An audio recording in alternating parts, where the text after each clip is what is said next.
through the Bible 2017-2018, class number 30.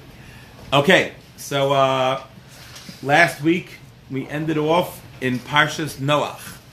Parshas Noach, at the beginning of Parshas Noach, where we talked about Noach being told to go into the ark, and and we talked about how the ark was being destroyed. Why was the ark going to be destroyed?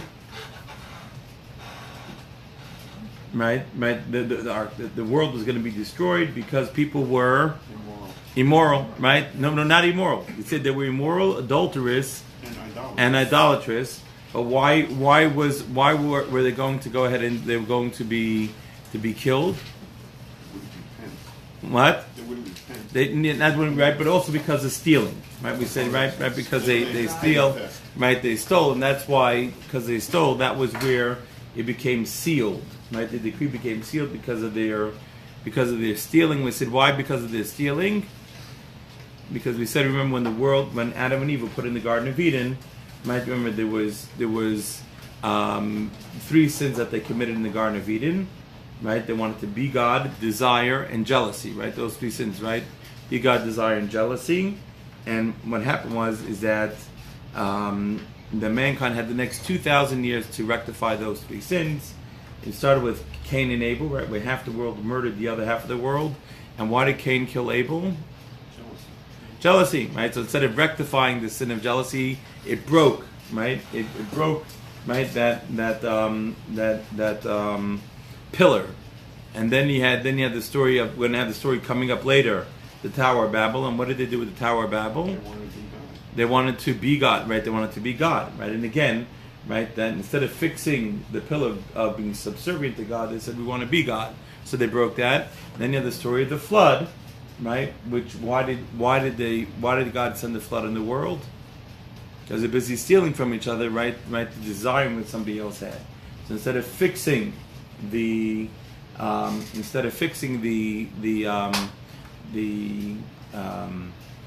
pillar of desire, they broke it as well. Right? And that's when God was going to destroy the world, and along comes Adam and fixes it up. So we're on page 31. Right, so therefore, at this point in time, right, we're going ahead and the world gets destroyed because of busy stealing one from another, right? So when the world got destroyed, all the vegetation, all the water, everything else got destroyed too. Yeah. We're gonna see none of that. The top foot of the world, the top foot of the topsoil of the world got washed away, and it got taken away and got. Existed. What? Nothing existed except fish. Correct. Yeah. Stealing, then. They steal money from each other. They overcharge each other. Yes. Stole. But they're still going too. They come and grab the woman and they take them with them. It was not a good situation. And the world came, and the world. Were they sacrificing humans too? Were they sacrificing humans? Yeah, probably. Probably so. Right, that's probably right. That's what we call that murder, right? Right, so they said adultery, and murder. Right, so that's always taking place. Because it's fascinating. Because remember, where does the world's morality come from? God, right? And we forget that where our morality comes, and every moral decision that we get asked to make as a people, right? We kind of say, well, what do I think about it? I don't really care what you think about it. Right? That's the wrong question. I say, what does God say about it? Right? And that's where morality comes from. And the world really has forgotten that's really where morality comes from. Right? That God is the source of morality, not what I think. Right? And what am I feeling like today? What am I feeling today? Am I feeling it or not? But morality comes from God. And the world has forgotten that. And as they go into, and it's really fascinating. We're going to say to go into uncharted territory. It's really not uncharted territory, right? The Torah is filled with ecosystems that made such the same choices. Right? And the Torah spells out clearly what those choices, the consequence of those choices. Right? But that's really right. on morality, right? We have a God who gave us the code of morality. And even if we might not, if we disagree with God, so what does that mean? We're wrong. We're wrong. Excellent. Yeah, and that's exactly what it means, right? So it's really what does God want? Right? Remember, at the end of the day, we're down here in this world. We're living in this world, and what is our job being here in this world? To be godlike. Be godlike, and understand that God is the one who's running this world, right? And it's that we live on His terms, not on our terms, right? And right that's really to understand. It's about what does God want, not what do I want. And a very important distinction. Yeah. Now, these people that got burned or killed in this flood, Yeah. what happened to their soul? Okay, we're going to get to that. So actually, the people of the generation of the flood forfeited their share in the world to come.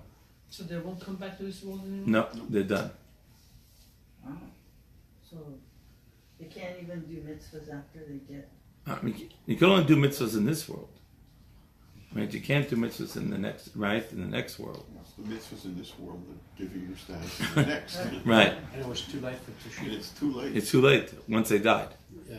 right? But again, this past week's Torah portion, right, tells that even as you're going down, you can still do tshuva, right? So it's not, right? It's not. Didn't two of them do that? Yeah. And Korach had two sons. Two of his sons did tshuva as they were falling down, as they were over the cliff, right? And they were down, right? They did tshuva, and the earth coughed them back up and put them back up. This word teshuvah. Yeah. Let's say all my life I hurt people, I kill people, I rape people, I steal. And just before I die, they say, you know what, I made a big mistake, I am sorry. Is that enough? What? Is that enough? Is that teshuvah? What is teshuvah? Teshuvah means. What is the clear The word teshuvah means return. return? Okay, And how now do the you return? non-Jews, by the way, translate it. It's the wrong word. They say it's repentance. Right. The English word for teshuvah is return. So if I did all these years for 90 years, I hurt people after suddenly for 1 year, I decided to be good. Is that good enough? Is that good enough? And so the answer is that's for God to decide. But the Talmud says if you say I'm going to sin and be a jerk, right? Because I'm going to do tshuva before I die, then your tshuva before you die doesn't work. No. When you die, are they supposed to bury you? Are they supposed to do the ritual that they're supposed to do no matter what happens? And the answer is yeah. We bury everybody. No matter what they do. Yes. Yeah. It's The And- ritual is the same. The bracha is the same. The, No, if you Yes. commit suicide, Yeah. you will be buried, but not with the inside. No, not inside the Yeah, cemetery. there Yeah, is yeah. restrictions. And Yeah, no, right. So, right, but everyone gets buried. We don't leave your body out to rot, right? That was his question. To answer his question, I think we're supposed to live every day as if it's your last day. Right? Because it could be. Well, the Mishnah. But you cannot live for dying. You have to live for living. Right. But The Mishnah in Pirkei Avos says, eat, drink, and be merry. Do whatever you want, but just do tshuva the day before you die. And then it says, but since today might be your last day, right? You better do tshuva today, right? You better live today, right? And actually, it would be fascinating. I have a fascinating experiment for all y'all. You want to have a fascinating experiment? yeah, Yes. Okay, this is what I want you to do. Tomorrow, I want you to live tomorrow as if it is your last day on this earth. And tell me what choices you made, if it was just your regular day, or if you made your choices, different choices. No, but I cannot take the time back. I cannot go back. Correct. I can only go forward. Correct. Now you could God gave us a secret ingredient called teshuvah, and that we could sort of go back, and we could sort of we can mess around a little bit with what we did.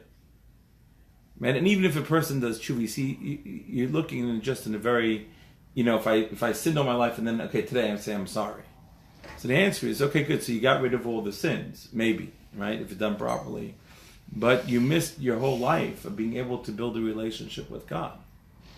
Right? It's not just of being punished, but we have a proactive job in this world which is to live our life, creating a relationship with God. Right? That's our job, right? We have to learn to live, right? To live our life in a way in which we're going ahead and we are creating a relationship with God. So if you waste your time, right, going ahead and doing all sorts of silly things, and it's not even bad things, you just waste your time, right? So then at that point in time, you've just wasted your life, right? But if you had to live a day like it was the last day in your life, I promise you wouldn't go to work today. That would be far, far down on your list of things that you would do. Right? And so learning to prioritize and how we want to spend our life and really what we do, what we consider important, right? So then at that point in time, that's something that is really something to learn how to do. Yeah. We return every night before, we go to bed by whatever sin I have done before. You may blot it out. Right, we ask God to do that. Correct. Right. Right. And then may no man be punished because of mine. Right. Okay. So, and is what we're supposed to do, right? Yeah. So we try to clean the slate okay. before we go to sleep, right. Just to make sure that when we go to sleep that if we don't wake up that we've tidied up, right? We've kind of tidied up our life. So try to go to sleep every night with a clear mind that I did something good. With the clear mind, not only that, and what he's saying is in the bedtime Shema, right? There's a great paragraph that starts off the bedtime Shema, saying that you forgive anyone who might have wronged you, right? And also you ask God to forgive. And you ask God to forgive you for what you have done. Okay, it means that you return, right? You return because right, you do tshuva before every night before you go to sleep. So I'm supposed to forgive everybody. Yeah. That's not an easy thing. I know. Because they hurt you. Life's not so easy. Who said life was easy? I heard that many times. Okay.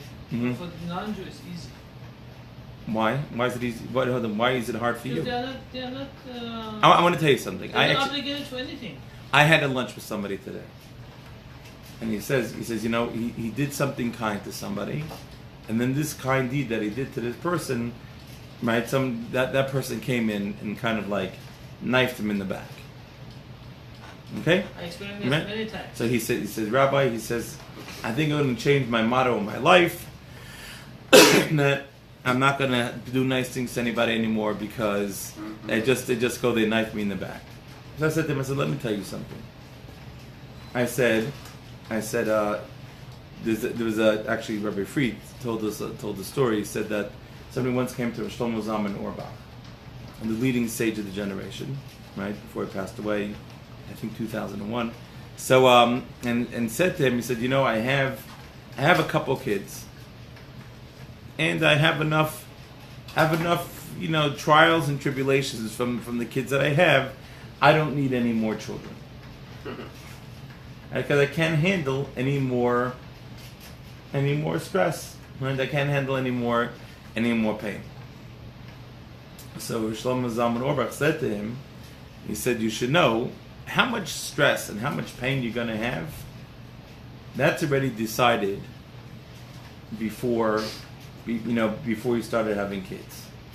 Your choice is, do you want it spread out over 2 kids or do you want to spread it out over 10 kids?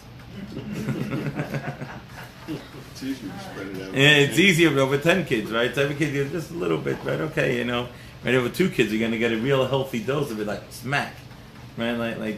So it's and so I said to the guy, I said, when somebody does something wrong to us, who do we blame? Myself. The other person, right? And what does the Torah say? The Torah says if you didn't deserve that happen to you, it couldn't have happened. Right? So don't blame somebody else for something that you had. They just happened to be the messenger. Okay, can I give you my example? Maybe you can fix my example. Okay, so what happened? So I said to him, I said, you did a kindness, you helped somebody out, right? So why don't you go ahead and you did a kindness, right? So I said, isn't it great? So then you got your punishment from somebody who did that. I said, but that shouldn't negate that you did a kindness to somebody, right? You'd rather have it through a kindness. It means God decides what's going to happen to us, right? I mean, for example, let's say I walk over to you and I smack you. Okay? So what would you say? Why you hurt me? No, you say thank you, Rabbi. That's I appreciate that. Let me do that again, would you? Okay. No. So what do you say? You say Bentzi, why did you hit me? Right? And what's up with that? Right? But what's the end? What happens is I'm going to get punished for hitting you. Right? Because am I allowed to hit somebody else? No, I can't do that. Right? And so therefore I'm going ahead and doing something that I'm not allowed to do. Instead of doing something that I'm not allowed to do, I have a consequence for that. But why did you get hit? Because you needed to be smacked. I mean, you could have either walked into the door, right, by yourself, right, and that way then you would have gotten what you're supposed to get, or it came from me, but you were going to get it either way. So if you blame me for something happening to you, you're blaming the messenger, and we all laugh at the people that shoot the messenger when they don't like the message. So, 10-year-old boy who has the crap beat out of him by his father deserves it. So the answer is like this. There's a reason for it. And deserve is a wrong word. Right. Okay, right? But deserve is a wrong word. It's a nothing happens for no reason. Right? God runs this world. Right. You with me? Okay. Does he? Is that a yes or no? Yes. You sure? That's like a thief. Right. If we've been sure, Okay. I want to tell you a great line. No, what it's... There was once a rabbi giving a talk, and there was a girl in the class who was getting very agitated, and she says, "And if I was God," so the rabbi said, "Stop. Let me finish the sentence for you.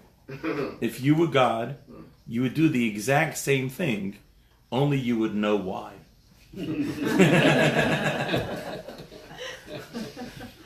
Right? So it's not that the boy did anything, right? The 10-year-old kid is, right, rarely does they deserve when that happens. But his soul, right, could be around, this could be...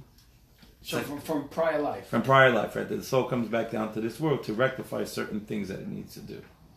Because maybe in the prior life, maybe that boy was the father. Okay. Am I right? Right. But we just... So really what happens is we operate from a place of very limited information. Right? We're not seeing the picture. Right? We're seeing like a little tiny, keyhole, right? That we're peeking through when we're looking at the picture. So we miss a lot of the picture. And so therefore we don't have you see somebody, you see your father go and stab his kid. You say, oh my gosh, he stabbed his kid. How can you do that? Crazy, right? You bust in the room and you see his dad's a surgeon operating on a kid to cut out the cancer that was in the kid. Well, all we see through the tiny people is the dad stabbing the kid. Right? And so we operate in this world, and it's something very important to understand. We operate in this world from a place of very limited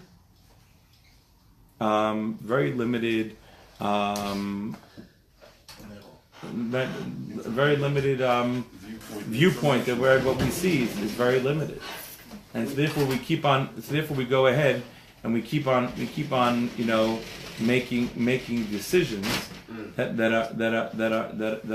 are not they're lacking in their nature of what we know. Yeah, we think we know, but we don't know Right. anything. Yeah. Any question? Well, what I was going to ask you was this. It took Noah 120 years to build the ark. Right.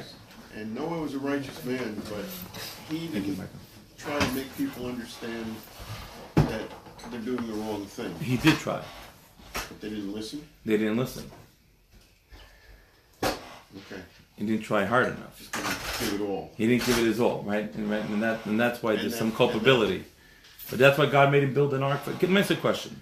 Could all the animals in the world fit on the ark? No. No. It was a miracle, right? The whole ark is a miracle from start to finish, right? The whole thing. People say, "Oh, it could be between the ark and put all the animals." Well, the answer is silly goose. You know what I mean? It's like ridiculous. Of course not. right? The whole thing was a miracle. So why didn't God just tell Noah one day, right? The day before the flood, he said, Noah, go out, take a can of spray paint,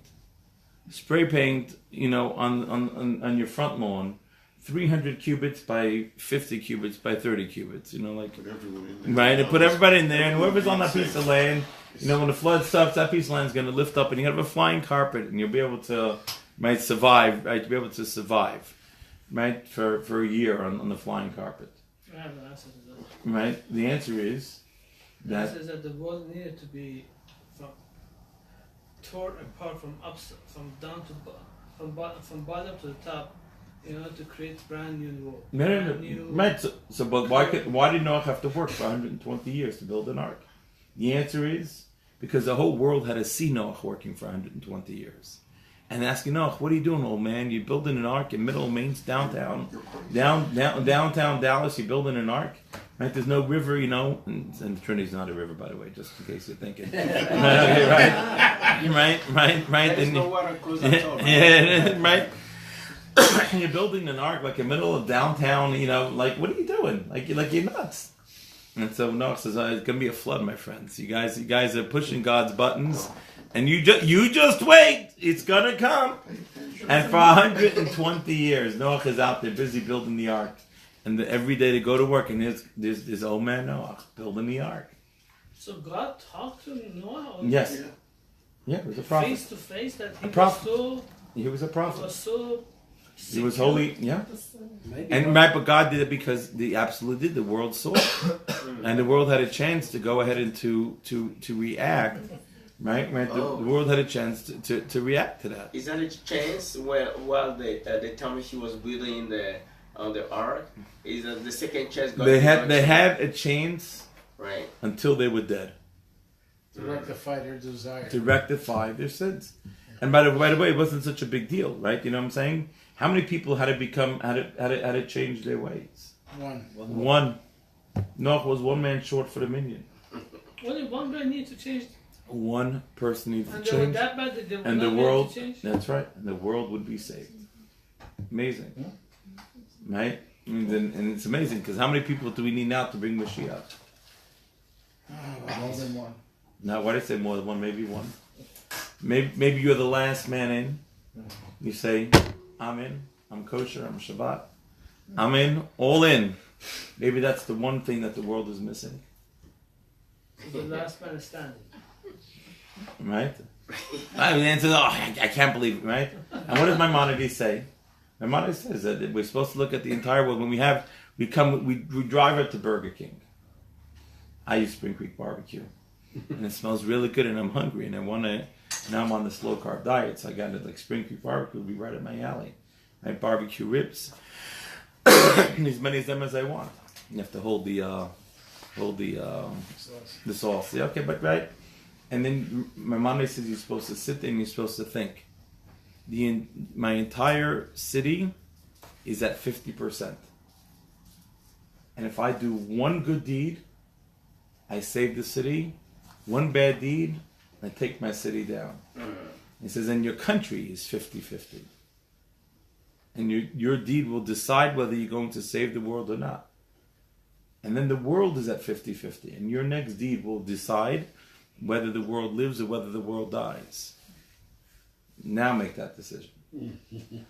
Right. But that's what we keep on forgetting. Our problem is we think we're so insignificant and we don't matter. And what I keep on telling you is if God wakes you up in the morning, you matter. Because there's only one thing that you can do today. Nobody else can do it. And that's why God woke you up. Because you needed to be on the team. Right? You needed to be here, which is why He woke you up. And then your job is now to operate accordingly. Right? Go ahead, do what you got to do. Right? And now go ahead and make those choices. Right? That's what happens. Right? And that's what the world is about. And making those decisions. Right? We just think we don't matter. So therefore, Rabbi, come on, you're pulling my leg. You think it's me that's going to save the world? Right? That's what we think, right? You think I'm going to bring Mashiach, it's going to be me that's going to do it? Just me waking up? and that I'm going to become righteous and I'm going to go save the world? You know what the answer is? Absolutely. Right? That's what the Talmud says. You have to view yourself as such. Right? That's about the difference that you make. Rabbi, it says that the earth was filled with robbery through them. Yeah. Okay, well, you rob. Okay, why would you? Stealing is not such a big deal that he has. You think it's not such a big deal, and yet the Torah says that the people in the generation of the flood, their decree was sealed because they stole. Is it actual robbery or did he Yeah. meant something else? Robbery. That's a terrible thing to do. Right. Well, again, remember what happens when all those types of things, they go ahead, and you're taking something that's not yours. Yeah. Right. So it's really something that's not a good thing to do. Right. Right. I mean, you have to understand that what God gave you is yours, and what God did not give you is not yours, and you don't have the right to take something that is not yours. Right. And that's right. That's what it's all about. Right? Going ahead and asking those questions. Right. You have to do the right thing. Right. Like that's what it's all about. Rabbi, Yes. what is the word in Hebrew for robbery?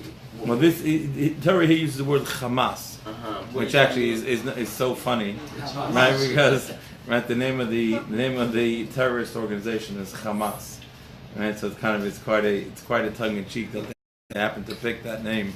I happen to think it is so like lots of words in Hebrew to describe robbery. It depends on the level. right. Good, right? This Geneva The level or the level. Yeah. Yeah. As the Rabbi says, Gene- Hamas, Gzela, Geneva. Shod. Geneva is stealing quietly, right? Just you go and you break into someone's house and not there, you take something.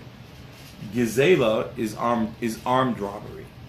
Oh. Okay, and then you have Hamas, right? Which seems Hamas is really it's a whole society just built on Palestinian. right. It's not a good place. But So that reflects the Hamas. That's Hamas is robbery, and that's exactly the Hebrew word is Hamas. They want Right? what's And not trouble. theirs. Right, classic. Alrighty, so let's continue reading. Page 31, chapter 6, verse number 13. Okay, Joy, you want to read? God said to Noah, "The end of all flesh has come before me, for the earth is filled with robbery through them. And behold, I am about to destroy them from the earth. Make for yourself an ark of gopher wood, and make the ark with compartments and cover it inside and out with pitch. This is how you should make it. 300 cubits the length of the ark, 50 cubits its width, and 30 cubits its height. A window shall you make for the ark, and to a cubit finish it from above. Put the entrance of the ark in its side. Make it with bottom, second, and third deck." Okay, why does it need 3 decks? To fit everything? What? To fit everything? To fit everything. Now, isn't one level for the kosher animals? Go ahead. What is it? One level for the kosher animals? People. Top level was people. Middle level was animals. No, all animals. All animals. The Bottom level was food. was trash. Right, trash. What on the bottom? Trash. Trash. But it's actually interesting. And what did they keep food for everything? And then they bring trees and then like a lot of things that had to come. Right, so they had to bring plants on board. Right, so they had to replant stuff after the flood. Right, so they kept them down. They kept them down on the bottom of the ark. Right, So and it was like mulch. Right, For the plants. right, for the plants, and they had all that. They had all compost. Yeah, I was gonna say not compost. They had all that fertilizer.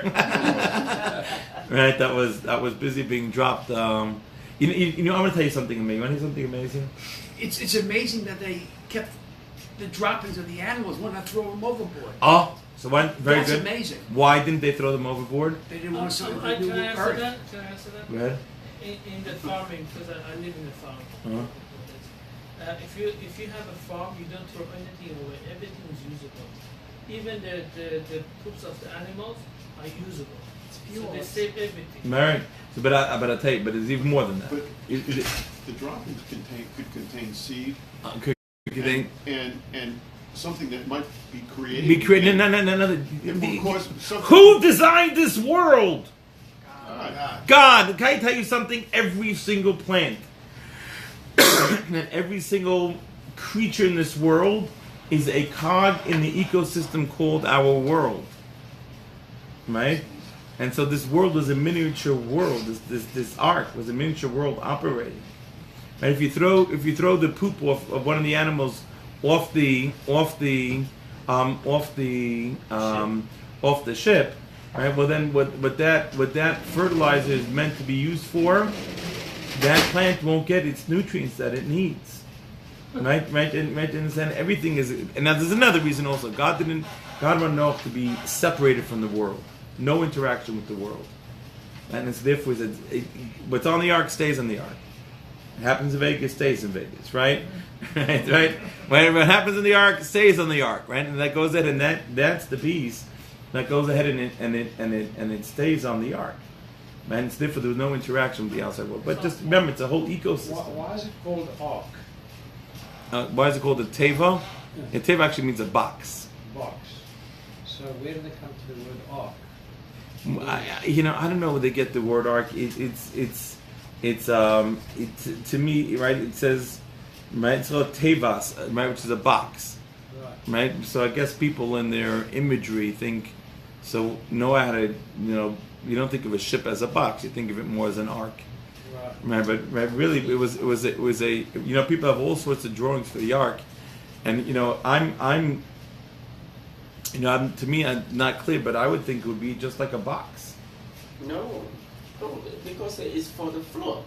The flood, how is the closest explanation is our understanding will be the ark, because of the ark were used in the ancient time, right? People has so the bigger ark, because of the flood, what is the vehicle that we use for the flood? It would be the ark. Can I ask you a question? What was the one thing that was missing from this ark? Propulsion. Not only propulsion, what else is missing? A rudder. A rudder. Like to steering. Okay. There's no steering. Can you imagine being on a rudderless boat in the middle of a flood that's destroying the entire world? No, right? The whole thing is just one miracle after another, right? But that's part of the thing is that God said, right, mankind, you are leaving terra firma, and you're putting yourselves totally in God's hands, right? So you had three levels of the ark, 3 levels, right? People, animals, garbage, right? / food, right? They probably fed him and poured back down his trash. Right? Those were the things that takes place. So it had something for water that would bring water in. So it's very interesting, right? It says that we'll see that the roof went to a cubit above. The question whether that actually was whether it was open on top or was closed on top, just flat. It's not clear. It's not clear to me what it was. And now remember, it only rained for 40 days. Only. How long did the flood last for? A year. The flood lasted an entire year. They were on the ark for an entire year. It only rained for 40 days. Did he know how long is he going to be on the water? I don't know. We'll see. Did he know that did he ever even survive? Still training. Right. There's this North American oceanic country, Noah. Yeah. Right. So kind of just fascinating, right? Is that so okay, so now they have like this, a window shall you make for the ark. Okay, now listen to this. I'm gonna tell you a beautiful idea here. So how do you say window in Hebrew? Chalon. Chalon. Chalon is a window. What about door? A door is a delet. Okay, chalon is a window. Now, if you take a look, How does the Torah here tell you to make a window? It's the third line up, the last word in the line. Third line up in the Hebrew. In the Hebrew, third line up in the Hebrew, the last line. Yeah, it's sohar. What's sohar? It's a small window.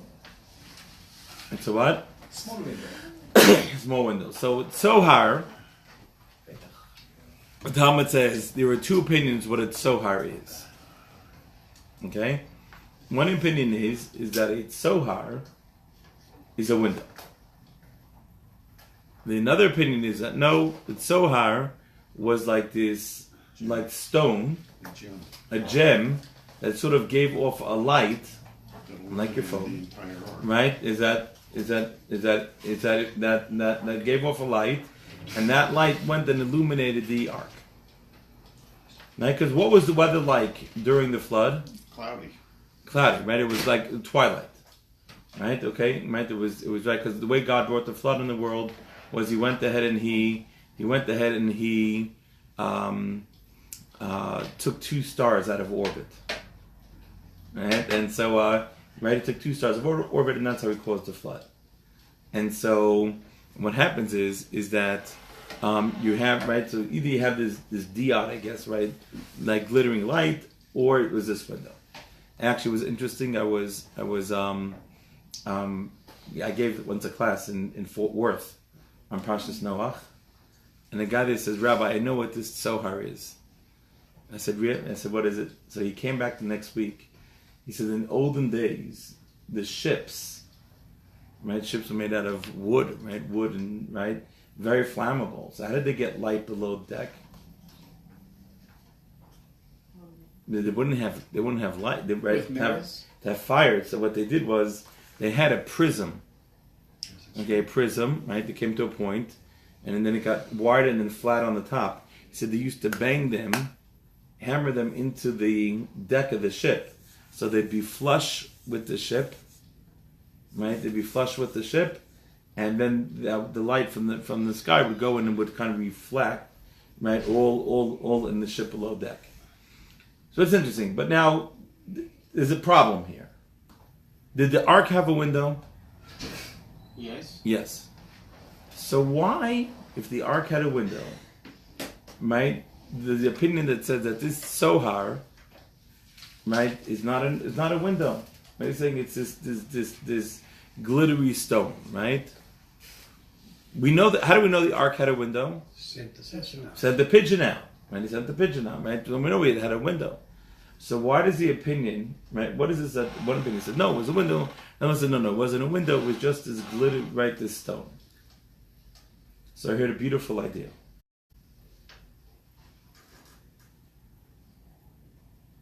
Question is like this: is a person allowed to see when wicked people suffer? No. Yes. I think you said it just because you wanted it to be different, Frankie. Good, thank you. Okay, is a person allowed to see when wicked people suffer? With Simon and Gomorrah, no. What does that mean? Lot was not. They were told not to look back. Look, very good. Lot was told not to look back, and what happened? They looked back. He looked back and into a pillar of salt. He came into a pillar. Right, it came into a pillar of salt. Right, she got punished. Excellent proof. But so the answer is like this. I'm trying to think if it's in the liturgy. I mean, it's a verse in Psalms or whatever, but we send Rosh Hashanah Kippur davening. We say that we'll see the wicked people will rejoice when they see the wicked people. The righteous people will rejoice when they see the wicked people suffering, being punished. Are we supposed to not do that though? I mean, no. So that's why I have it. Okay, so now we have. So the question is like this. So whether there was a window or not in the ark is all dependent on whether Noach was totally righteous or he was only righteous in his generation. If he was only righteous, then the answer is, what's the difference? The answer is totally righteous people can see wicked people suffer. Right? Because that just goes and magnifies further the greatness of God, right? That everyone gets this true compunction, right? That everyone goes ahead and gets what coming to them. Nobody, right? You go ahead. How does God do this, right? Well, the most questions rabbis get is, I don't understand God. Or they say it in a different way. They say, God is wrong. I'm going to tell you how it should be done, right? That's normally what they say to you, right? You're familiar with that, right? You've heard of such a thing, right? But what's the answer? The answer is a righteous person knows that God just doesn't know why. So finally, he'll be able to see. Okay, so I got this right, but here he's getting punished. So a totally righteous person can see wicked people being suffered. Somebody who's not totally righteous cannot. That's why Lot was told, he and his wife and his kids were told, don't look back, because if you look back, you're salt. Right? And what happened was, and so his wife looked back, she turned into salt. Right? Because she wasn't totally righteous. And she just, right, I mean, and how wicked she was, whatever, right? But she wasn't, right? She was, therefore, she deserved to be, had enough merit to be saved, not enough merit to see wicked people being suffered. When it goes ahead, right? When it goes ahead and now when you're totally righteous, then you can't see it. And so now we understand why one opinion says it was a window, one opinion says no, it wasn't a window. The opinion that said it was a window, right? The opinion that says it was a window, Noach was totally righteous. And so therefore the window that they made, therefore he could have a window, he could see the wicked people suffering. But wouldn't Noah not want to see the wicked people? He was totally righteous. Would he not want to get enjoyment out of something? And so it's not enjoyment. It's not enjoyment out of somebody suffering. Just knowing that God it's enjoyment of seeing God, right? Of God's massive. Meaning, right? We're supposed to go through life. As we go through life, what are we trying to do? We're trying to seize God's majesty, right? We're trying to see God's just orchestra of the world. It doesn't really have to do with that person. It has to do Right. Yeah. Okay, so that's what that means. The person who says no, he's suffering, who says that Noach was kacha, right? And if he would have been in Noach and Abraham, he would have been just like anybody else.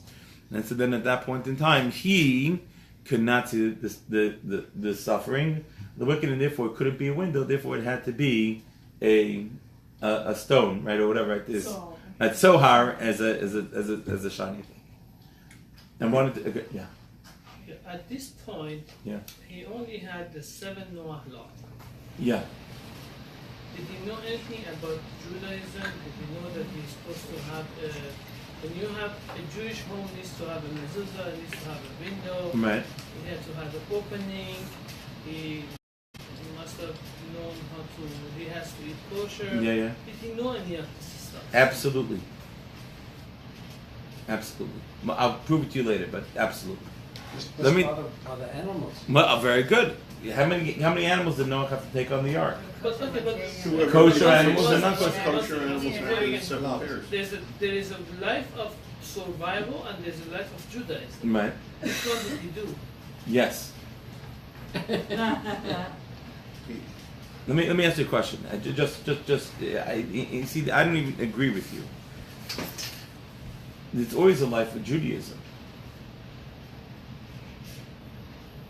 Let me ask you a question. Say life for survival, right? Let's say you're in the middle of the forest, right? You get dropped off, somebody kidnaps you, drops off in the middle of the forest, hundreds of miles anywhere near. And you have to eat plants or little insects to give you strength to go on. What does Judaism say? Do it. Right, okay, so what's survival different than Judaism?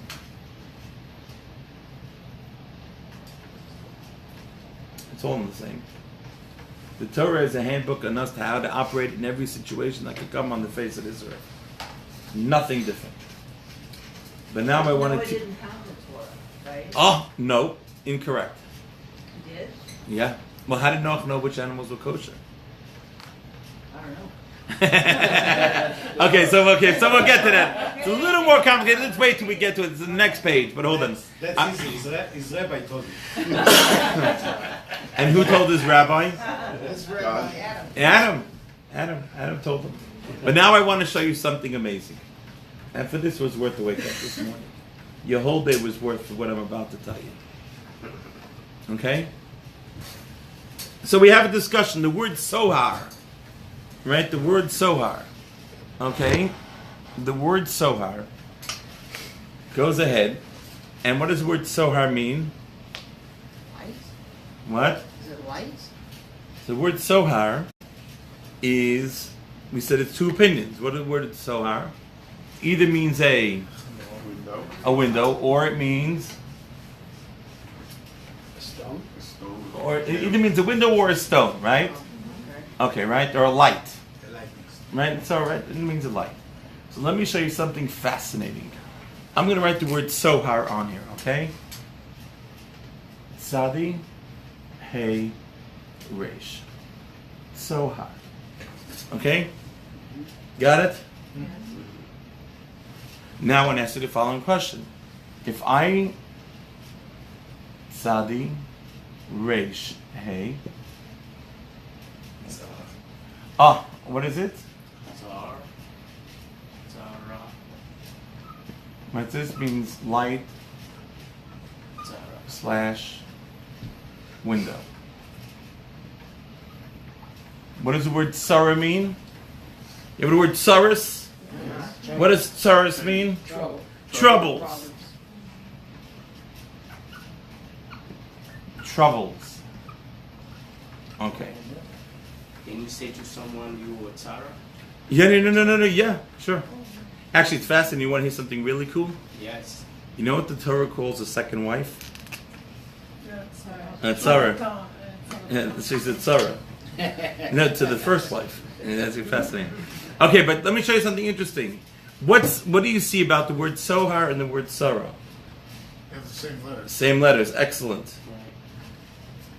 So you know what the Torah... Different order. Right. Different order. So the Torah says like this.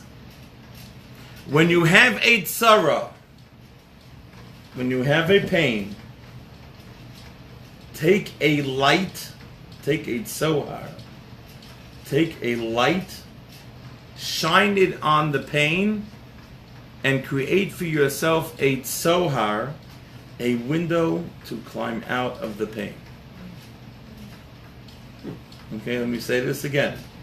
When you have a tzara, take a tzohar, take a light, shine it on the pain, and create the tzohar, create the window from which you can escape from the tzara.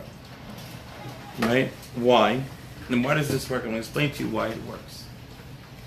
Generally what happens is, when we have a pain, right? When we have something that bothers us, we have something that causes us a challenge, right?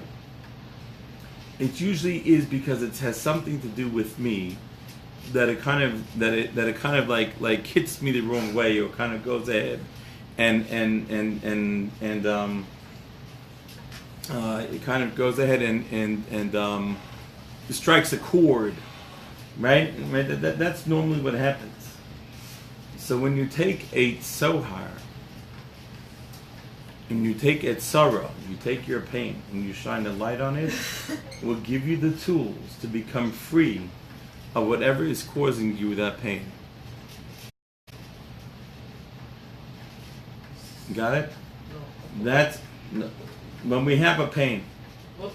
The regular pain? No. Somebody comes, that too. But somebody bothers you. Somebody grates you the wrong. I know you don't have anyone that bothers you, but imagine there's certain people that just really go ahead and they grate on them. Okay?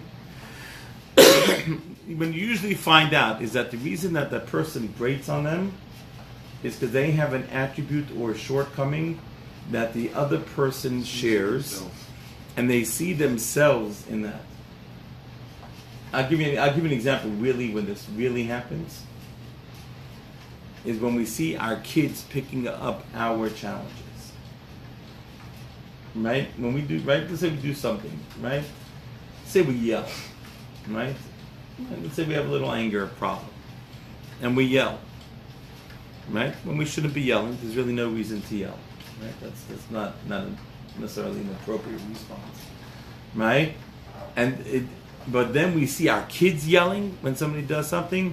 That turns that's like, you know, putting salt in the wound, right? Because we see our own shortcoming in that. So usually when somebody does something that bothers us, then at that point in time, right, it's bothering us because we have that same shortcoming and we're just seeing it reflected to us. Once we understand that, then we would go ahead and right, and then at that point in time, right, then it goes ahead, and then it affects us in a negative way, right? And so now, so let's say somebody has, whatever. Let's say they're a thief, right? And you're not a thief. Or somebody has integrity, and you have integrity, somebody doesn't. So who's the problem that they're a thief? What? If they steal from me, it's my problem. If they steal from you, right? Right, but otherwise it's their problem. They're a thief, right? Right. When they're around, you kind of lock down your stuff, right? Only leave out the things that you want ready to be stolen, right? So who's the? I have such a funny story. I had a cousin whose father used to own a shop in the Lower East Side in the early 1900s. And in those days, shops didn't have bathrooms. And one time, he had to go. So he went in the box. And then what happened was, no, he had to throw it out. So he didn't want to just put it out by the trash box. So he took the box and he gift wrapped it. I'm waiting for something to steal. And he left it out. He left it out of the garbage. Oh my God. He says, and a couple hours later, he looks out and it was gone. So what happens is right. Oh, God. Right. He said, imagine the face of the person when they open up the box. So anyway, right, when you're around thieves, you just leave stuff out that you want to be stolen, right? So that's why we go ahead and right, they're thieves, the other stuff. When somebody lacks integrity, is it your problem or is it their problem? Theirs. It's their problem. It depends if it's affecting you. That's very good. So then when you interact with that person, you have to know that that's what they're dealing with. Because I have to say one real quick thing. When I see somebody do something that I do or I've done, I'm not bothered by them. I'm embarrassed, and usually I have to leave the room because I go, oh my God. Because usually all of my shortcomings usually have something to do with me looking like an idiot, or sticking my foot in my mouth, or doing something. Opening my mouth. So that's. Yeah, so I figure, but like when somebody does something to me, I get irritated. There's a difference to me between the embarrassment I feel like, oh, I can't look at it, right, than the anger. Right. So it becomes is that listen, we go through the world, we don't control other people. Zero. We control other people not at all. Right? And all we can do is we could try to be a good influence, right? We could try to do something, right, to influence them for good, right? And generally by influencing them for good is a way of going ahead and of acting in a way that it's really more just by the way you act, not more so than by what you say, right? And so really that sort of becomes the idea, right? Is that it's their problem, it's not your problem. There's a great book in Get That Monkey Off My Back. Because your reaction is a problem. Your problem. Right. And so don't make other people's problems your problems. You're right. Right, and that's really we have to learn, right? We have to, right? And really we could say, okay, we could try to help them. How do we help this person? What do we do to correct them, etc., etc.? Right? Those are all good things to do, right? So that, right? But that's again sometimes yes, sometimes not. But at the end of the day, don't make it your problem, right? And so really living that way and going ahead and in a fashion of, right? I control. There's only one person I control. It's you. Sometimes. Right. Sometimes we do, and sometimes we don't. Right. We go ahead and we'll go ahead and we'll act in a way that's not, that's not appropriate. We do things that aren't. Right. But the only person who we control is ourselves, and that's where we have to make sure that we are doing the right things for ourselves. So what do you do when you feel guilty? So when you feel guilty, okay, so let me explain to you something. Guilty is not a Jewish virtue. guilty is only good if you're going to do something about it. If you're not going to, if it motivates you to become a better person, so then at that point in time, right? So then that is the only healthy use of guilt. Otherwise, guilt is something that will kill you, right? And it's not something to be guilty of. If you see something or you realize you did something wrong, fix the problem, right? Go do something, right? Do something to fix it, right? Change your actions. Go apologize to the person. Do something to rectify the situation, right? But leave behind you a trail of goodness when you go through this world, right? Not a trail of pain and destruction, right? So learning how to do it, that's really what we need to do. So let's say somebody comes in and steals a book and runs away. Yeah. But I feel guilty for not running after him. Okay, so again, Next. it's not my book. It's a book. It's so funny. You were talking about how putting an alarm system on data. So I said, what's the worst thing that's going to happen? Someone's going to steal a book and read it. Like maybe we should steal too. But there's a great story with the Chavetz Chaim. Actually, that he once had a guest, a thief, come to his house and basically steal a pillow, and he started running away. And all of a sudden, the Chavetz Chaim starts running after him. And the Chavetz Chaim says, "Listen, those are good pillows. Make sure you don't sell it for less than they're worth." Right? Why? Because he said, obviously the person must need it more than I do. He says, so just make sure he gets his money because he needs the money. So don't sell it for less. But that was the Chavetz Chaim. So if somebody... We might not be the Chavetz Chaim. You know what I'm saying? But like, right? But so if somebody steals my pillow, that means that pillow doesn't really belong to me anymore. It depends. It's a very interesting question in Jewish law. When your pillow no longer belongs to you. It's an interesting question. Right, who it belongs to, etc. There's a lot of pages in the Talmud talking about that. And so then just let it go. Most of this stuff, most of our lives, we make ourselves miserable on things that really, if we actually ever stopped and think about it, we would just let it walk out, just let it leave. And your birth certificate. Actually, birth certificate, because you get a passport with the birth certificate, right? Okay, but there's really not much in life. I'll just tell you this: there's really not much in life. Getting so worked up about and getting yourself mishugging about. I'm just telling you. You know, you do yourself much more harm than good. You cause yourself a lot of pain. That's. It's okay to grieve, and then you need to. Yeah, we grieve. I mean, it depends. It depends what you're grieving for. You're grieving for your pillow. That's okay. You know what I'm saying? There are worse things to grieve about. You know what I'm saying? Like I don't know if I'd waste too much energy grieving on my pillow. No. You know, like my favorite blankie, like those are good. But by the third move, I gave up on them. I realized that I could get another one. Right? You know what I'm saying? Right? And really, if you stop and think, I totally get it. Trust me, I had to walk away from the lots. Right. And it's just money. Money things are like, you know, just. Money can fix it. It's not all that broken. Right. It's just really when you stop and think about it, it's and there's a great song, right? Forgiveness is embrace, right? But recognizing that all these things. But let me ask you a question, okay? Somebody comes and steals your pillow, okay? They steal your pillow, and the old Jew would blow up and would lose a week of sleep over it, and would just be, go ahead and buy every 15 locks and install them on every door in your house, take you longer to open up your door in the morning than it take you to get to work. You know what I'm saying?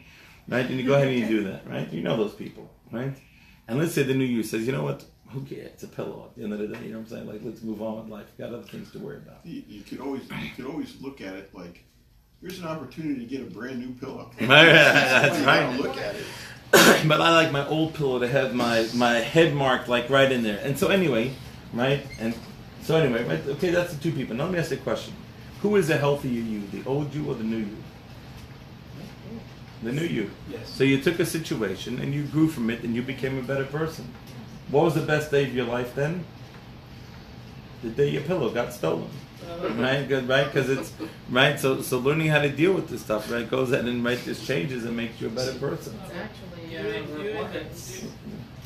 it's invigorating isn't the right word.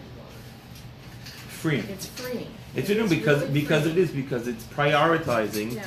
and making sure you put the things that you need in the right place. That Yep. actually happened to me recently. I had several things stolen, some tools stolen from my garage. And I had to, okay, well, they're stolen, they're gone, now I get new ones, it's fine. Can't do much about it. But sometimes stolen has more effect on us. Depends on it depends on what's stolen. Yeah. Well, I came out in the middle of the night. Right. I've had my identity stolen. Right. You know, and today it's probably more prevalent than ever.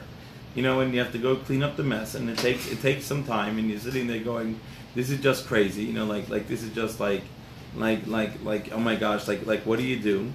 And then at the end of the day, right? Okay, like you know, I got violated. Somebody hacked my email, right? And they stole all my right. They wiped out all years. I'm like I keep all my emails like forever, but they all got wiped out until I got it back. I called up. I was with Yahoo, I think. I said I called them up and said somebody hacked my email. I said, well, how do we know that it's you? I didn't even like the whole thing. So I said, okay. I said, I'm just not paying for it anymore. They said, okay, tell me again what that email address was. right. And so all of a sudden they figured it out. Right. So the answer is it does feel violated. I mean, yeah, I'm not. But it's fascinating. But I remember as a kid, our house got stolen on Yom Kippur. Okay. So there's a kid. We were living in the city, and it must have been called midday night. And then we came back from shul, and the house had been stolen from. Right. Like a lot of stuff out of it. I don't know. Whatever, I'm a kid, you know, yeah. right. But it's a very unsettling feeling. Yeah. Right. You feel violated. Right. Like like nothing's safe. Like it's right. It's just not a good thing. Right. Mm-hmm. Now there are two ways to react. So one way to react is to say, okay, so then I just don't feel safe. Right. Nothing will make me feel safe. Right. And I'm always feel unsafe. Right. That's not the Jewish way. What's the Jewish way? No, the Jewish way is thank God I wasn't home to meet them. You know, right? But what was it? The answer is that your walls and your house don't give you security. God does. Right? So your walls are irrelevant.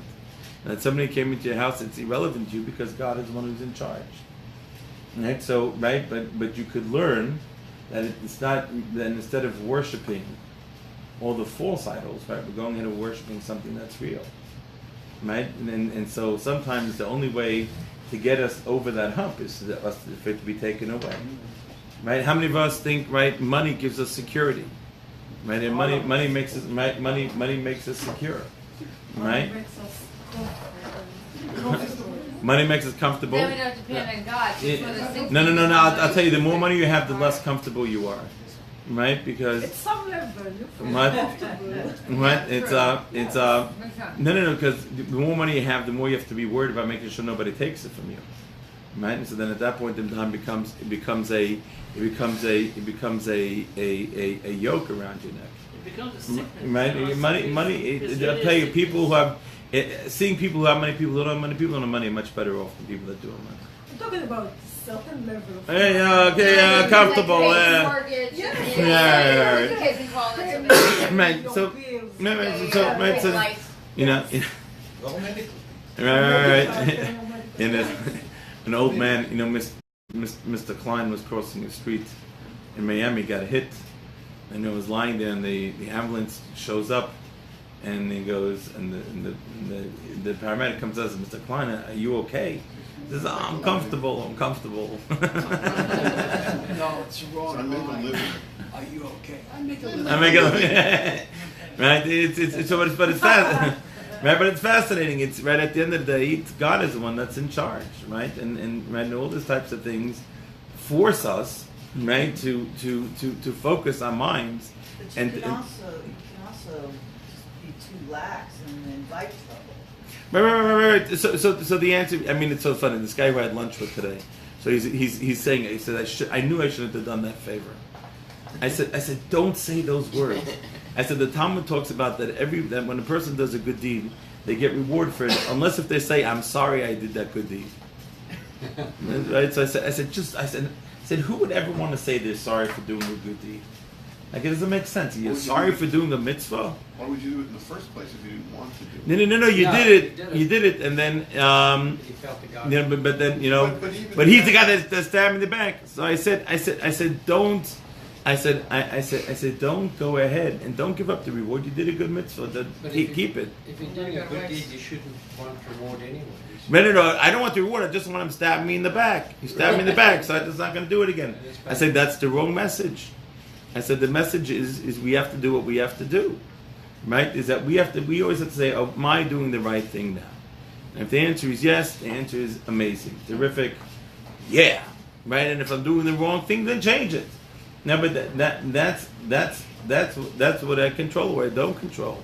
And instead of having all these things that get around and just complicate things, right? It's all about God getting us in the right place. That's what it's about, right? That's. I mean, don't let anything else like distract you or kind of. That's just not what it is. I have to say, I just wanted to say on that note, case in point, God, you saying God takes care of us. I was in a situation for a few years, and in Texas, you can foreclose the house very quickly.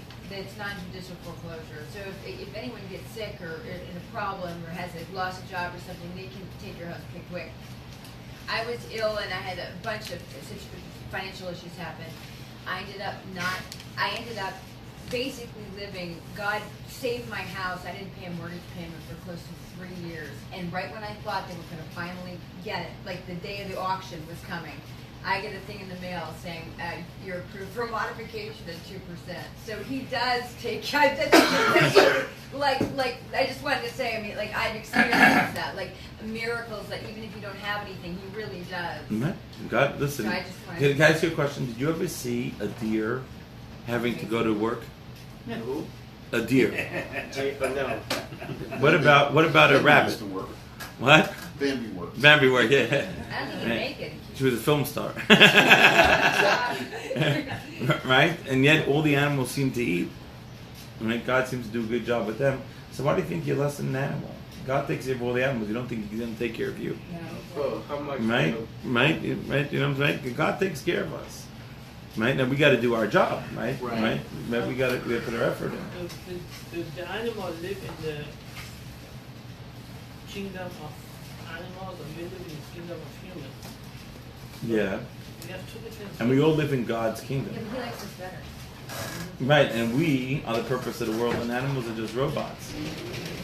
So we certainly rank more important than animals. But it's harder for us to trust that sometimes. It is because for years I was real freaked out. We forget that God's in charge. I mean, that's all. And that's why we come to class every week, just to get our daily reminder, our weekly reminder, right? That God's in charge, right? And that's and the more that we learn, and the more that we learn to trust that God is in charge, the more we'll see God in our lives. And it works, right? Depending on the more we trust in God, the more we'll see God. Right? Yeah. So God gave him measurements. Yeah. Exact measurements. Right. He told him to pick up this, pick up this, pick up this. Mm-hmm. So for 120 years he just picked up his stuff and built the ship. Right. That's exactly what he did, he and his sons. That's exactly what he did for 120 and years. What is gopher wood? Where do they get gopher food? Why gopher wood? I'm not sure why it's gopher wood. It's I'd say that's just wood that was used. Right. Here's his gopher. Okay. Good. Top of page 33. Chapter 6, verse number 17. Joyce, want to read? Yeah.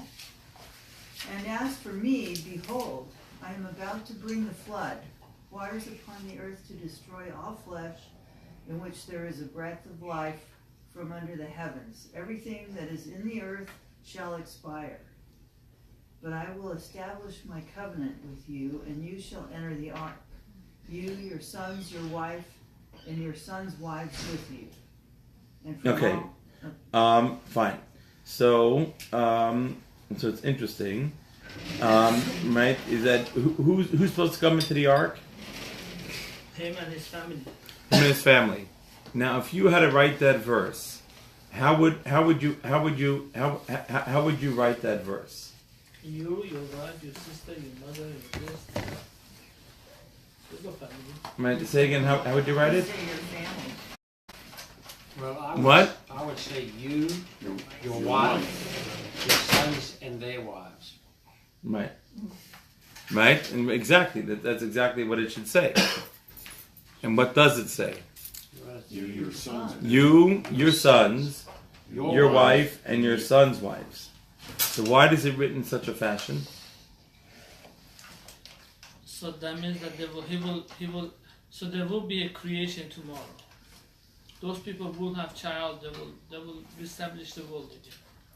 Okay, no, good. But why? But again, we said it should say you, your wife, your sons, your son, and your So it seems like and your son's wife. he's mentioning the males first. He's mentioning the males first, right? He's mentioning the males first. So why is he mentioning the males first? Well, in this day and age, I can't answer that. Well, really, my question really is not really why do they do it first, but why are they mentioned separate? Can't have Because you can't very have good. relations when the world is in distress. Oh, very good. Right. So God was saying that they couldn't have relations when the world was in distress, and so therefore during the whole year that they were in the ark, they could not. Right, husband and wives could not have relations.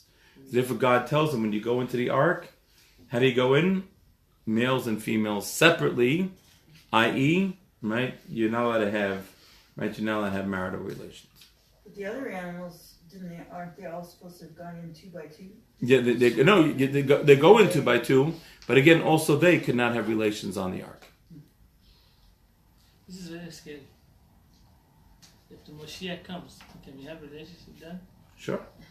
You have to find your wife first. Okay. Depends on what level she is. Yeah. You know what it is? I tell people, say, make a list of all the things you're looking for, right? And most people give me a list, and there's nothing on the list that is there's any meaning of what they're looking for. It's an amazing thing. Amazing thing. What do you mean? That you say what type of person you're looking for, and you get a list, and the things on there really are almost meaningless.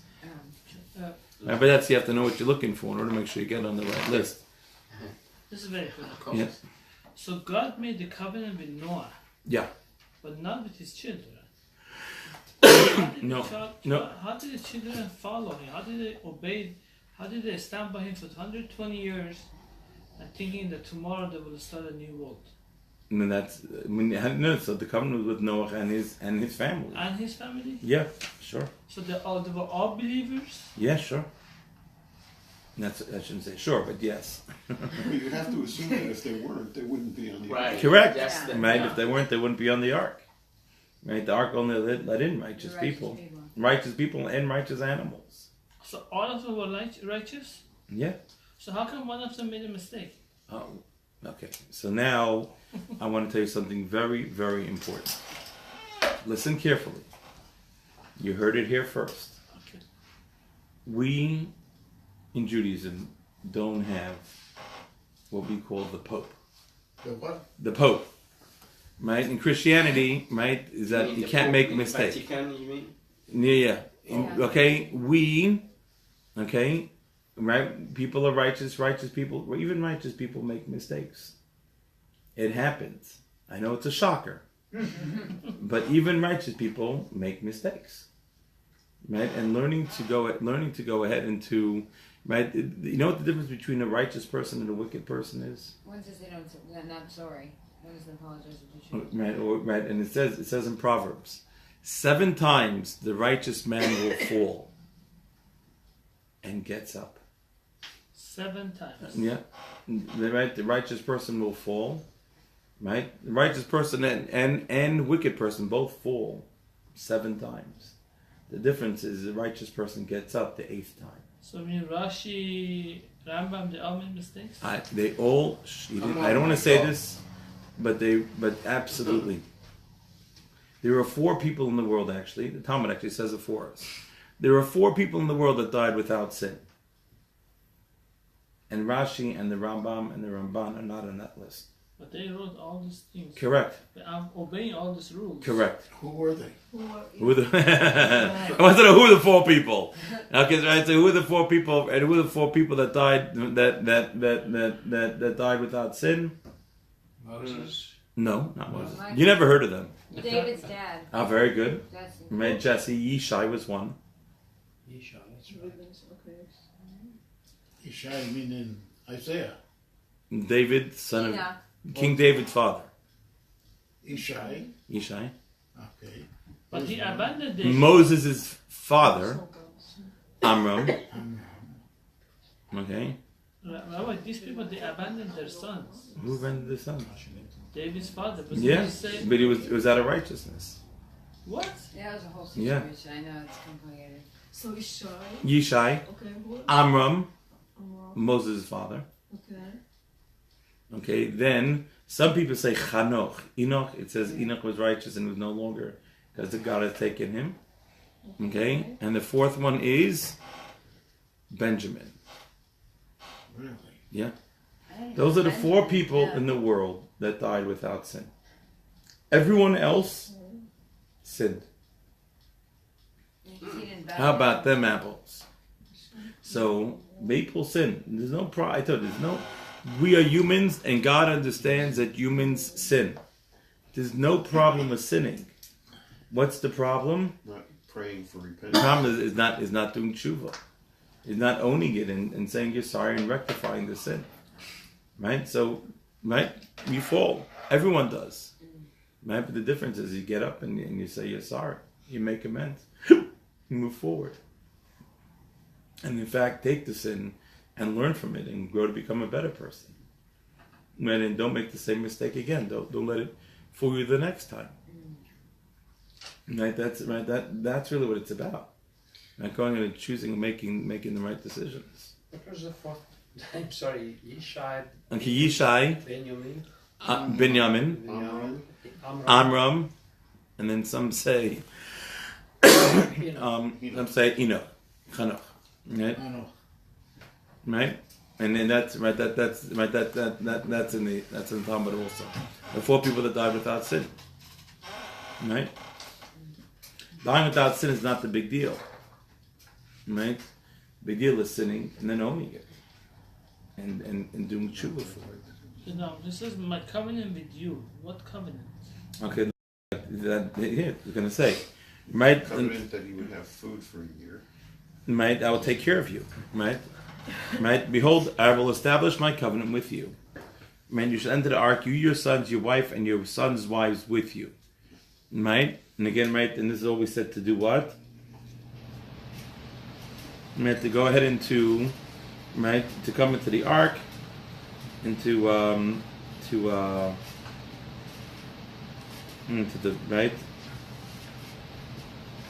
right, okay, right, and we uphold my covenant with you. Is that 2 things? That all the fruits, the food would last, And that there wouldn't be another and the wicked falling people destruction wouldn't. of man. Right, no, not yet. That doesn't happen yet. No. And the wicked people wouldn't stop Noah from getting on the ark. So he got a guarantee that there will be a tomorrow. There will be a different world tomorrow. Yes. Verse number 19. Go ahead, Joyce. And from all that lives of all flesh, 2 of each shall you bring into the ark to keep alive with you. They shall be male and female, Why are they male and female? so they can reproduce. They can reproduce, and why do they need to be able to reproduce? Nation. Populate. Repopulate. So what's the big deal? So we'll lose a couple species. I guess God didn't want that. Very good. God doesn't want us losing any species. Why doesn't God not want us losing any species? Because even if you use one species, What? it affects the world. Matter affects the world. God created it. There's a purpose for it being here. right? So we have to make sure that that the world, right, that the world stays, right, in balance, right? The animals weren't the ones sinning. They were. That's true. When they were? Sure, they were. Yeah, The it animals said- are saying that's what it said Yeah. previously. Even the animals. Well, animals sinning is a strong is a funny word. Animals were going ahead and having relations with not of their own kind, They were intermixing. Like alligators and snakes. like alligators and snakes, or deer and beer or whatever. Right? Okay. Right. The animals were becoming corrupt Outside as their the own humans. species. That's why they also had to be destroyed. Oh. Right. So which animals did Noah have to take on the ark? Clean animals. The good one. The righteous. None of the righteous one. And again, now to use righteous and wicked for animals is really the wrong terminology. The true Because ones. animals, you can only use righteous and wicked by things that make a choice. Right? Who makes choices in this world? We do. Do animals make choices in this world? No. And so if animals don't make choices in this world, so therefore righteous and wicked isn't good. The answer is they became corrupted. Right? Meaning that they were acting out of their norm. I want to tell you a scary article that I read. And that's why they all had to die, by the way. A scary article That's interesting. So they were always, how did they get? So there were a bunch of animals around that like were already like the baby of the alligator and the snake and the baby of the They gorilla and the died. pig. No, but they were already interbreeding. At that They were point. interbreeding, right? Wow. Interbreeding. Okay. And so it's fascinating, is that I remember reading an article. I used to read U.S. News and World Report, OBM, every week, and what happened was they had an article about the gray wolves in Canada. And the article was about how the gray wolves, that somebody went to study the gray wolves in Canada. I think it was gray wolves. And they said, they're watching this pack, and usually gray wolves, they're monogamous. Okay, they stick with the same, right, male, female, right, for the I think either for their life or at least for the mating season. And what happened was, that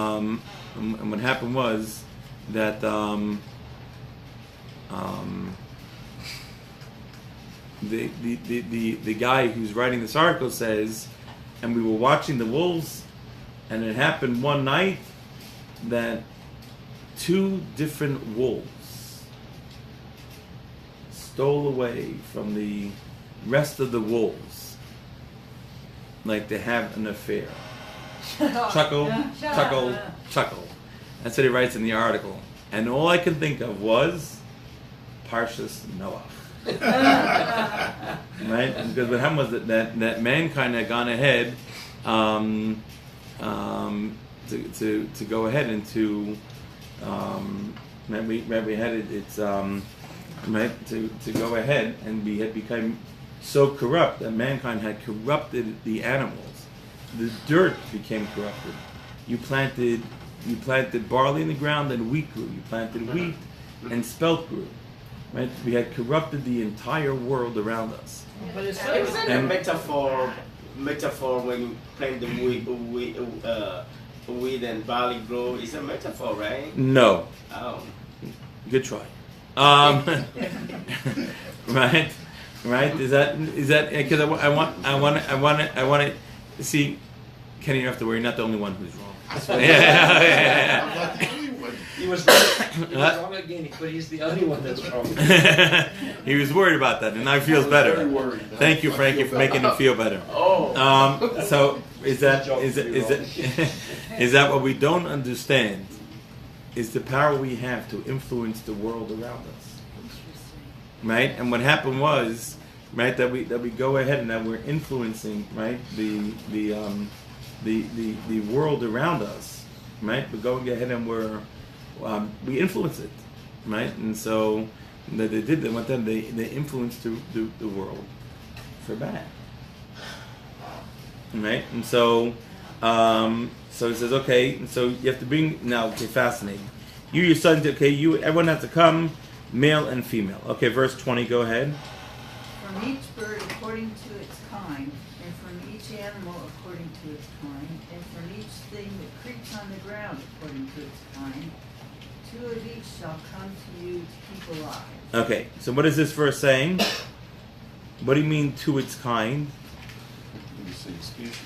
That means that stuck to its kind, right? Right? The animals are not become corrupted. Oh, right. Okay, right. You got, Oh, to its kind. To its kind. To its kind. To its kind. Oh, that's right? the hint in there. That it had to, the animals had to stick to their kind. Now, okay, so let me ask you a question. Was Noah a zoologist? No. Now, how do you know which animal is male and female? They're just trying to figure out like male mosquitoes, female mosquitoes, male cockroach, or female cockroach. That's true. Right? You're talking about you're going ahead and you're getting It's not like a dog. right. The insects Yeah. as well as the animals. What? Insects too. Then. Insects too, sure. Anything flying. That's Right? And you have to now go and get 2 of each. He had to Thank go God get that's them. But they came by themselves. What do you say came by themselves? They were They not come to influenced. you. They were not influenced by Noah to come. It Oh, says, the "They only shall difference. come to you." The only difference Uh-huh. came with the kosher animals. No what? We didn't get there yet. No, then what? No, so it's very interesting, right? Because What verse is that? They shall come. Now go ahead, right? No. So read verse 20 again, because verse 20 has the answer, Yeah. right? From each bird according to its kind, and from each animal according to its kind, and from each thing that creeps on the ground according to its kind, 2 of each shall come to you. that's it. That says they come to you. That they didn't have to go out and get them. Oh no. That's not what it says. Really? Yeah, Noah had to go out and get them, and then, Noah had a problem. What was Noah's problem? Couldn't tell one from You couldn't tell one from the other. Right? You know, which new species is going to show up now? I'm going to turn around and give me, next thing we'll know, there's someone that come and hopping over here. Right? Yeah, Right? You go and you take a look. Right? Each species. And then how do you know which animals are straight? That's true. Right? Which animals stay to its own species? Male, female, okay, we can figure it out a little bit. Somebody got to be careful with some of the But animals. if one's in the Right? pigs, But then right. they- How do you know that this beer that's showing up isn't, didn't make out with the deer? Only Right? to eat it. What? Only to eat it. Right. Right. So it's like this. It's like the spider, right? The black widow, right? So how does that all happen? Because the Because earth would God- not accept God- them unless they were. Right. So God unless said, they right. were not- Now again, let me ask you a question. Just fascinating.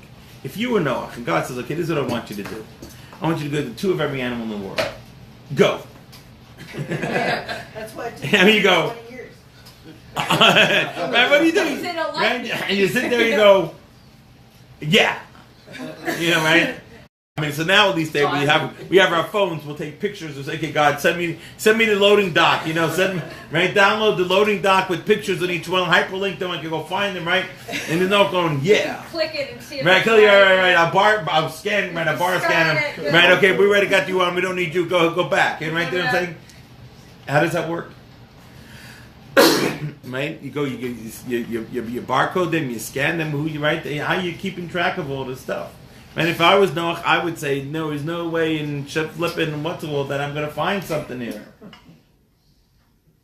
And I'd say, God, give me instructions that I can follow. Different parts of the world too. How about- Right? Yeah, you have to go to Australia for the kangaroos. You got to go to the Antarctica for the penguins, and you got different penguins in the Antarctica as in the Arctic, right? You got to go with different types of penguins. How does the whole thing work in here? I have a friend that he spoke to the animals. Okay, could be.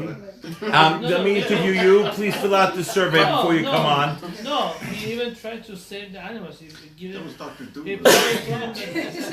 probably told him that the flood is coming. No, let's see. The animals know floods are coming. Animals know floods are coming, right?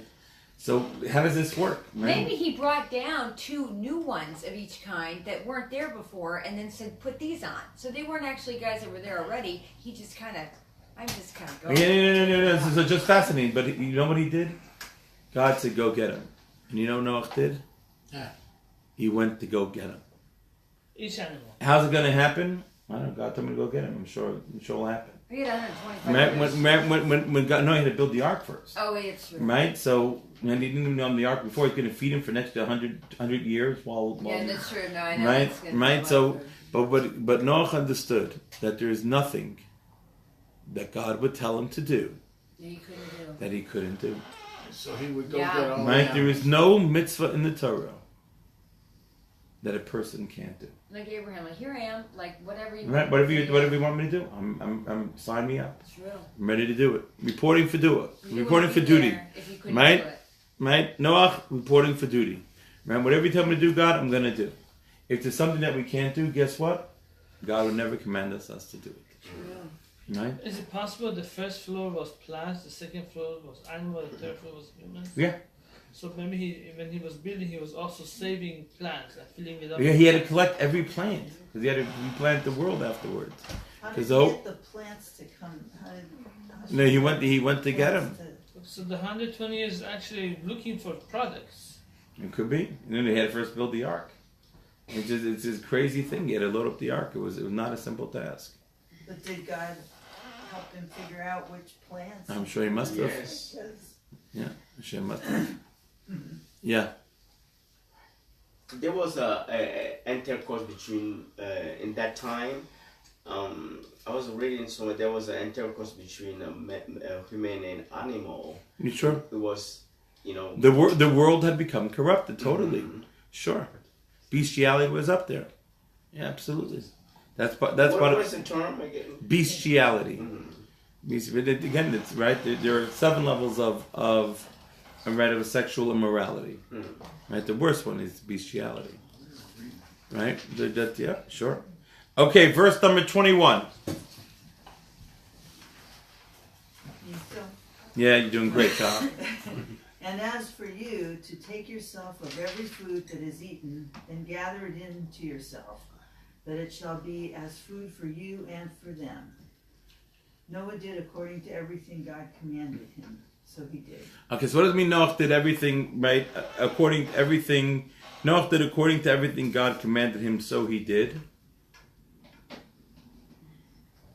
What does that mean? It was Did what obedient. God told him to do. What? Just did what God told him to do. He put forth the effort. Okay, so let me tell you something fascinating. We human beings have a need to do something to make it our own. And even if God gives us directions A, B, C, we're going to do a D. We have this desire, right, to make it. Oh, this was my idea, God. You know, like you told me how to make it, but I think a yellow line through there will make it look even prettier. Yeah, but most of the time, D is all of the above. Yeah. Right. And so what happens is that we go ahead, we look at this stuff, right? We go ahead and we look at this stuff, right? And so Noach did everything exactly according to what God did, what God said. So he did exactly to the T. Exactly what God told him to do. He didn't add anything. He did exactly what God told him to. Right. That's what he did. Right. And understanding that, right, and getting to a place of where, right, everything, right, God did everything that he was told to do. Right. That's where it gets. As I remember, we read last time that he walked with God. That means he was with God all the time. So God told him, do this, do that. Every little thing he was instructed to do, and he did it. So Right. they were like Right, something I'm saying, but that's something that sometimes it's hard for us to do. Mm-hmm. Like we think we know better than God. we want to put our own twist on it. Especially with Right, you know, God, you want me to put the label this way. I think the label this way looks nicer. Right? And we go ahead, we have our things in which we think we want to do things our way. Not God's way. Right? And part of this world is learning that we do things God's way, not our way. Now again, right, everyone has to do God's thing, but then we play sort of, we're each our own instrument, right? So we go ahead and we bring who we are and what we are, we bring that to the table to create, right? To create, right, what God has put there, right? But that's where our unique, who we are, our unique person, our unique piece, that we go ahead and we do the action the way we play it, right? Is we could all here be violins, but each one of us we play it. It comes out a different way. Different sound, yeah. A different sounds, right? You Got take it. a look. You might ever go. You hear Beethoven's symphony, Yeah. right? It's amazing, right? And if they come again to play the next night, you're still going to go hear it again? Sure. While we just heard it last night, you can hear the exact same thing. It'll be different the next time. Why will be different the next time? Depends on who. Depends who's playing it, right? It depends, right? How he's playing it, right? Is it like, right? How hard does he push down, right? Right? And then, right? So we are those musicians that are playing the Torah, right? They're playing the commandments through who we are and what we uniquely bring to the table, and in how we go ahead and we function with all those commandments, right? With all those things, that's how we become who we are, right? And that's how we create our own song, right? And it's just, right? The Torah is not some just dry recipe. Take 3 steps back, bow this way, bow that way, right? Take 3 steps forward and all is good. Right? We have to understand it, that we have to express who we are, right? Through the Torah. Right? Through the mitzvahs of the Torah, through the commandments, when we get to express ourselves and to create that music, it's individually tailored to who I am. Right, and what I am doing, and learning to do that is something that is so amazing, right? And that becomes our job in this world. And if we would just do that would be just amazing, right? We don't got to make any changes. We just have to play the music the way God wants us to be played. So we all have to be the same. No. Not the same. We're all unique. And right, and my heart, each one of our hearts are unique, right? Okay. And when we play the music, we all pray, we all study Torah, Okay. right? We all keep kosher, right? But the music that we create when we pray, the music that you're creating, can only be created by you. It's different from what It's different from Bentzi's music. And Bentzi's music is different than Scott's. And Scott's is different than that, right? Everyone has, right? We all have our own music, our own piece that we are playing, and that we are doing, and that we are creating. Right? And you see, Enoch did exactly like God told him to do. That's a tremendous thing. Because each and every one of us, we have a need inside of us to express our individuality. little nuance. Right, little nuance, right, or depending on how much that we need to express, right. So we need to go ahead to But create. God wants us that way. God made us that way. God made us that way, and what's our job? Show up, do the best we can. Right, and to use our individuality as a way to create the relationship with God. Right, you following? Right, that's our job. Right, to go to do it in a way in which we express our individuality, but through the mitzvahs. Right? Through the mitzvahs, right? Well, we Right? just have to do the best we can. Right? You know? That's God, all we God can do. recognizes that we can't be perfect. No, of course. That's what human beings are. No, but is it- God has many things that are perfect. Right? He's got angels, he's got animals. Right? Those are just robots. Is it He possible- created us because he wanted us that are not perfect. Right? He created us that we have the free will to choose. And he wants us to choose it to be in the right way to create something beautiful and special. What's it? Yeah, Bentzi? But I would like to go back a little bit out of this parasha, back to those 4 people that you said that never died Without sin. without sin. Okay? Mm. And I looked on Rabbi Gogel, and the fourth one was David's son, Kollel. Caleb. Okay? So my question is, one of them was his father, another one was his son, and he sinned. And nonetheless, he became a great person. So what can we? So listen to this greatest thing I'm about to tell you. Okay, it's fascinating. 4 people died without sin, and yet you couldn't name one of them. Yeah, because they're not really sad. Okay, so now let me explain to you. You have 2 ways to live your life. You could shut yourself in your ivory tower and you could study Torah and you could just focus on yourself. Okay? Or you could go and you could interact with the world and keep and better the world and get your hands dirty, but then you're gonna sin. Yeah.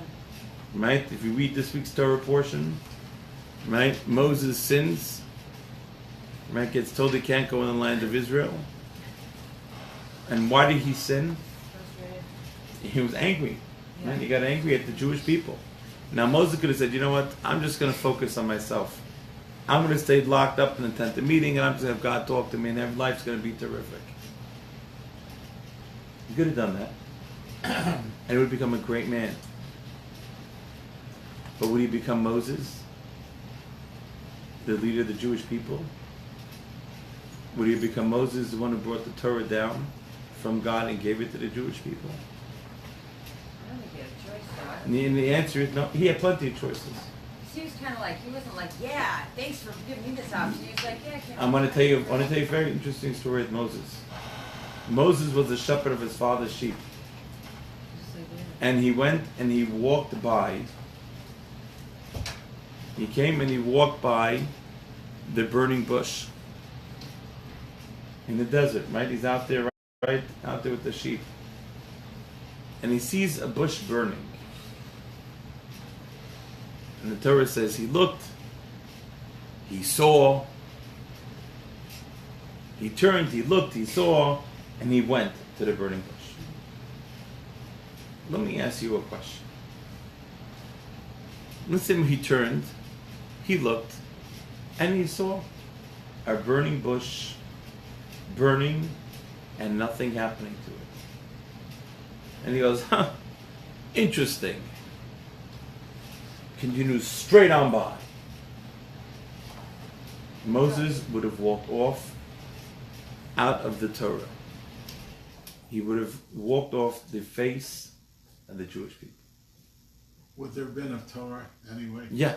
Yeah. Not through Moses. Moses would not have been the person. A different guy. Might have been a different Moses, not this Moses. Like the next guy. The next, maybe. Walking. But so there's an unbelievable lesson that many times in life we come to a fork in the road, and we have there's a great poem. Maybe I think by Robert Frost. 2 roads diverge in a yellow wood. And the road, the path not taken. Yeah. Right? But what happens is that you go ahead, and life is full of these paths, right? Crossroads that we come to. And we could go right, we could go left, we could go up, we could go down, right? We can make all sorts of different choices. And we get to make all those choices. And then kind of, if you look back at our lives, you'll see all these forks in the road. What would happen if we would have taken a different fork or taken a different way, right? Or gone a different path. Right? So then, at that point in time, right? And that's, it's a whole different ballgame. Right? It's we come to all sorts of different situations and all sorts of different things that happen. Right? And those choices, right, is really what makes us up who we are and what we are. And how do we know which choices to make? You don't. Ask your rabbi. Well, what's the answer? I'll give you the question you need to ask yourself. You say, what would God do? Right? What does God want from me? And when I figure that out, and I figure out what God wants from me, then at that point in time, right? And at that point in time, then I can learn to make a proper decision. But that's what I need to do. Right? I need to ask myself, what does God want? Right? What decision do I need to make? Can I make the decision? What's the right decision? Yeah, right? And right? There's all those things, right? But that's what happens. We go ahead. We make those decisions. We make those choices, right? We go ahead and we have those decisions to make, right? So those 4 righteous people, fantastic, amazing. Would you rather be Moses' father? Be Moses.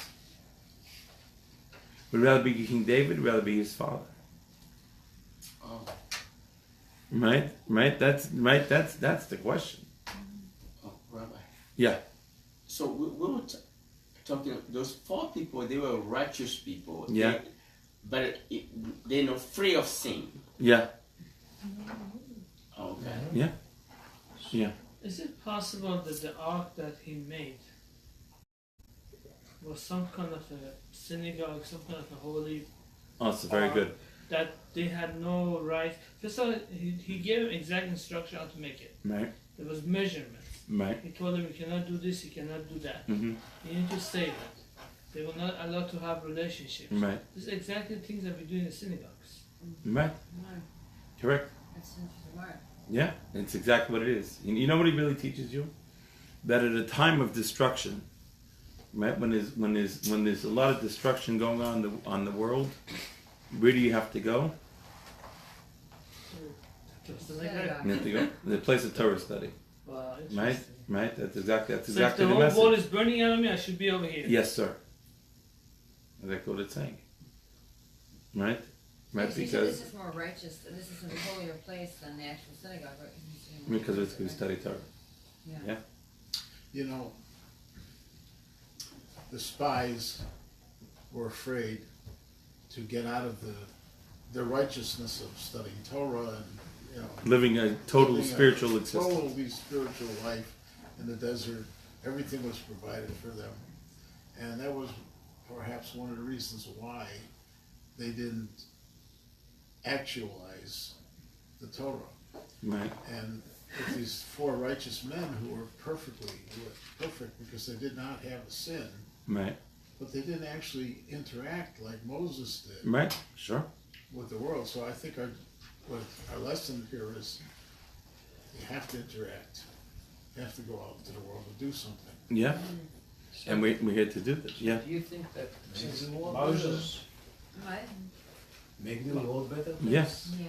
so Moses was the son of a very righteous person, Right. and so was David. Right. Did they learn from their fathers? And so they could have been at the same level, but they decided to actually not just do it for themselves. Having seen, Right. I mean, you know, I think it might be the merit of the parents being righteous. Oh, that helped them. That's why that's why they had the merit to be reward people who stuff. could change Yeah. the world. Interesting. And, you Yeah. know, like that. That's kind of what I think about.